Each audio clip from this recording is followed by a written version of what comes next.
What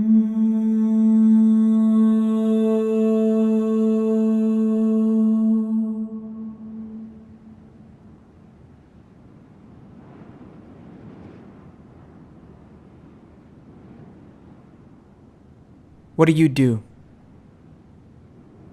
So I work for the International Center for Migration Policy Development, ICMPD, which is an international organization that works to improve migration governance in Europe and in the world. And I'm managing a project called Mediterranean City-to-City Migration, MC2CM, working at the local level with cities and local governments to improve local urban development with the lens of migration. What drove you into this field?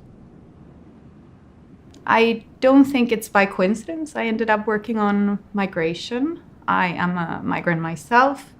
I'm third generation migrant. I'm actually the first migrant in the family to be a migrant by choice.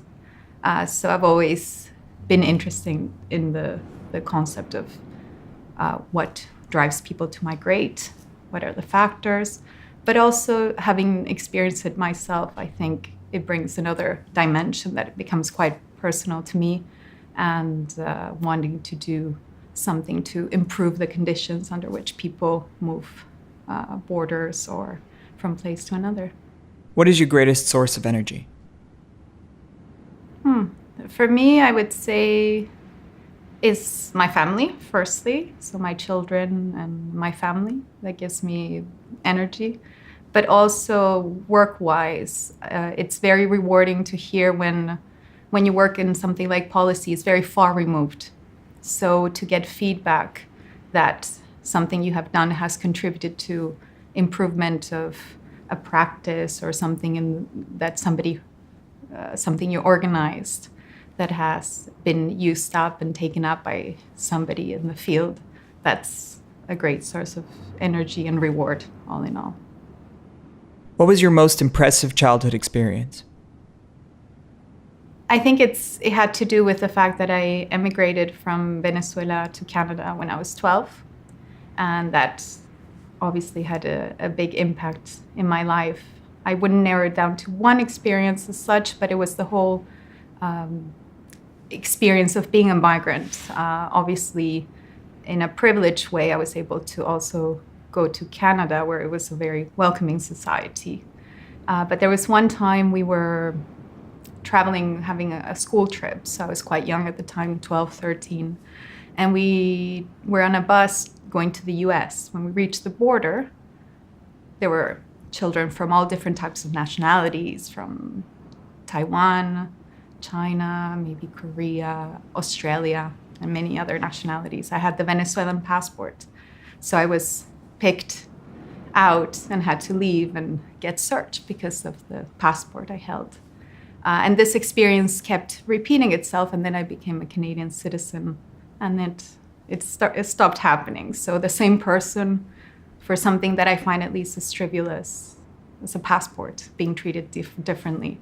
So obviously this has marked a bit of my thinking behind what it means to be a migrant and the experience we have. What is the best advice you've received? When I was young, my grandmother told me a story. It was about a community coming together for a party. She was from Poland, so obviously everyone would bring vodka to the party. And they said, we each bring a bottle, we put it together in a barrel, and we all drink from the barrel.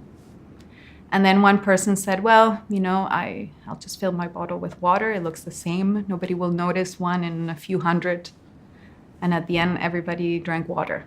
So it's not so much a piece of advice, but it's the realization that even if you think what you are doing does not have an impact, it does. So you do have to think about the actions and how you portray yourself into this world. And even sometimes when you might not realize it, it might be having an impact on somebody or something. So this has definitely marked the way I see life, and I value my values and principles. If it's not the same, what is the best advice you can give? I guess the advice I would give my children is not to judge people, at least not too quickly. I think we come to conclusions too quickly about people we see or hear or experience without putting ourselves into their situation. So a bit of empathy and trying to understand the other would go a long way. And I think that sometimes we lack that in society. We come to conclusions too quickly about people. What would you like to achieve in this lifetime? It sounds idealistic, but I'd like to leave this world a little bit better than when I came into it. So to make some contribution, be it small, be it grand, be it through my children and my offspring and what they can bring, through work, and maybe having had an impact on somebody through friendship. I'm hopeful that that will be the case, that I make a contribution somehow to this earth, to this planet. What brings us together? I guess it's different for different people. Sometimes I think will be common interests or common goals. I know for me, music is quite important, so that brings me together with people who like music, who are like-minded. The risk is that what brings us together also could tear us apart. And you see how currently there's a lot of discourse and politics that are taking place that try to use this difference and appropriate it and use it on the detriment of cohesion. And that's what we're talking about today. And as much as it's a positive thing to be together, we should not do it in detriment of excluding people or being apart or labeling as others. So whatever it is, it brings you together shouldn't bring you apart as well. What is the most courageous decision you've made?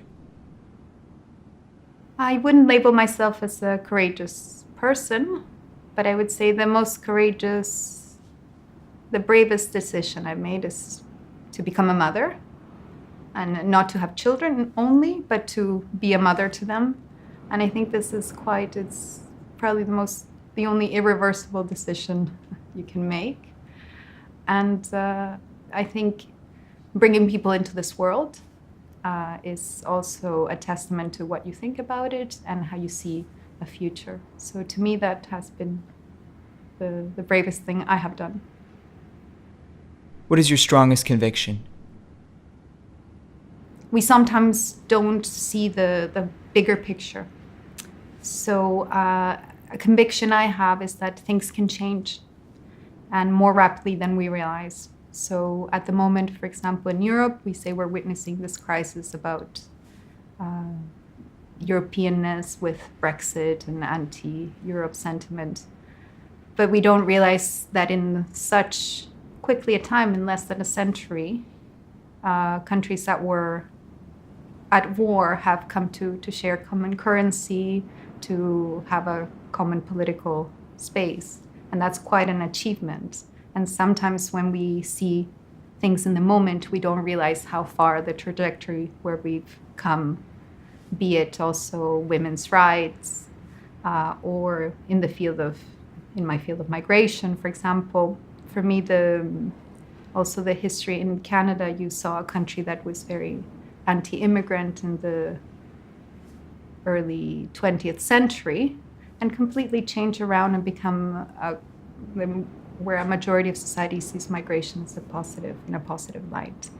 And these are changes that are not accidental, they're driven. So I think we can drive this change that we want. What does home mean to you? So I often get this question of, where's my home, especially having lived in so many different places and different countries. So what is home? And differently from a lot of people, I don't see home as a geographic place or a physical space. I think it's more a feeling. For me, it's where my books are, where my family is. That would be home to me, regardless of where in the planet that might happen to be. What role does spirituality play in your life? I don't subscribe to religion, myself. And I think a lot of the spirituality for a lot of people comes from religion. For me, it's mostly about music. I think that's the closest I have been or I would be to a spiritual place, either as a audience, seeing some pieces of music that really elevate me to a higher place of consciousness, perhaps, and playing as well. So for me, music is my spirituality. Who are you? I am a mother. I am a migrant. I am a woman. I'm European. I'm Venezuelan. I'm Canadian. Belgian. I am a nomad. And I am a human being, I guess, above all.